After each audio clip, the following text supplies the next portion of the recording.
Anda kembali bersama kami dalam Borak Kopi Tiap. Ya, setiap tahun kita mengharapkan, kita mendoakan agar kita dapat pergi ke Tanah Suci Mekah untuk kita menunaikan ibadah umrah. Dan saya sangat-sangat bersyukur sebab saya pernah menikmati suasana berpuasa di Mekah. Dayah pun pernah. Aziz baru pergi hari itu? Hari itu pergi bulan 1. Okey. Tapi yang untuk puasa dulu masa umur 14 tahun. Ya Allah, seronoknya. Okey. Tapi kan sekarang ni kan keadaan berbeza dan kami sangat macam happy. Sedih tapi happy sebab kita dapat bercakap dengan seseorang. Betul. Iaitu rakyat Malaysia di sana. Ya, kita ada Nick Adiputra yang berada di Mekah.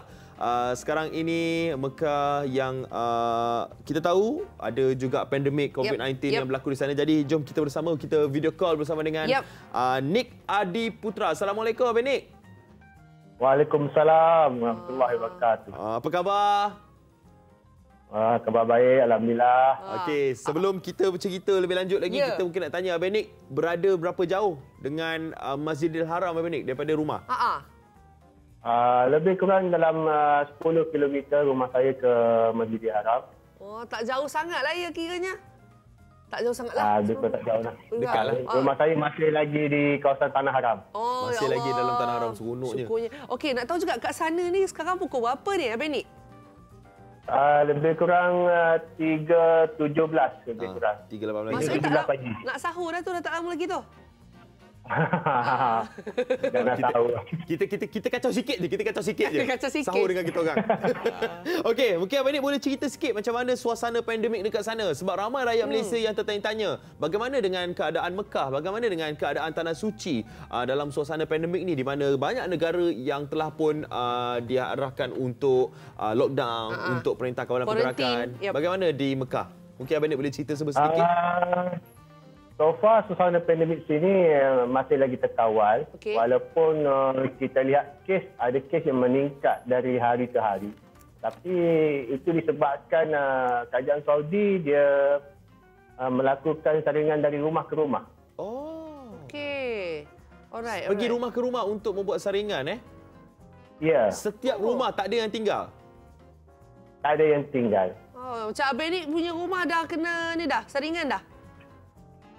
Kawasan saya masih lagi tak datang lagi lah.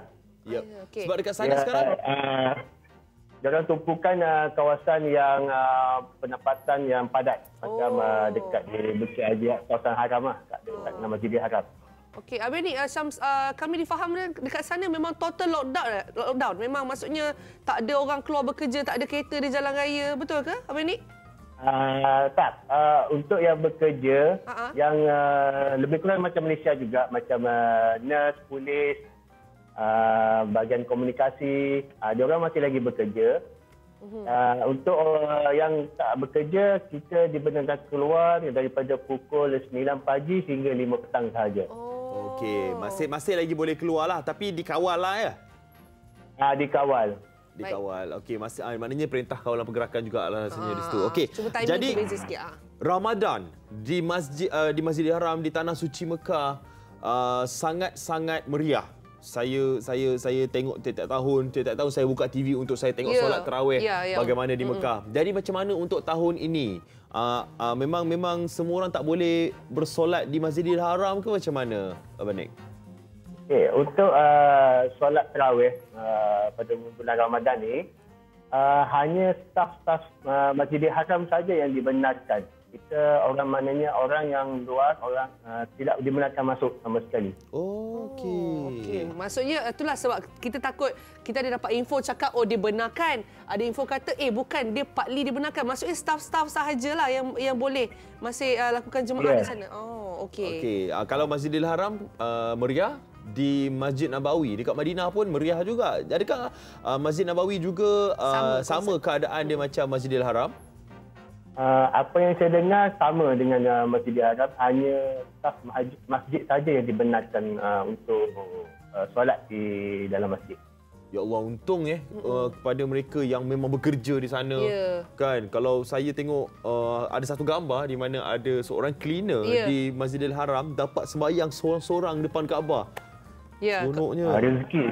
Itu rezeki kan.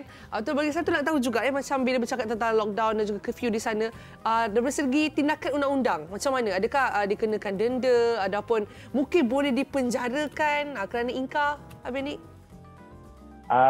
Untuk sini jika kita langgar perintah curfew atau lockdown, denda di sini lebih kurang dalam 10,000 Saudi Rial.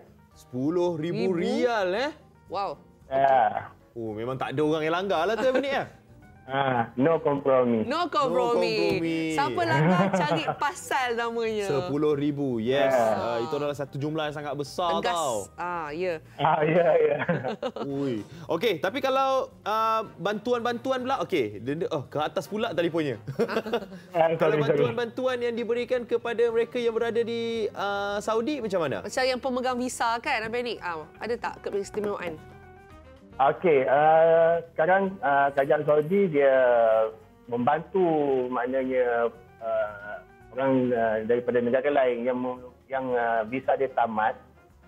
Saudi dia tambahkan lagi 3 bulan percuma untuk tempoh dia orang dapat tinggal kat sini. Percuma Maksudnya kalau lebih daripada waktu itu nanti akan dibincangkan lagi lah. Ya, dia akan dipertimbangkan. Di mana lagi lah. Okey, dan difahamkan juga Abang Nik punya isteri adalah seorang frontliner kat sana. Ya, betul. Bekerja sebagai jururawat? Ya, jururawat. Okey, bagaimana dengan rutin harian isteri? Adakah isteri setiap hari akan pergi ke hospital, memakai PPE untuk menjaga mereka yang COVID-19 ke macam mana tu? Isteri saya setiap hari pergi ke hospital.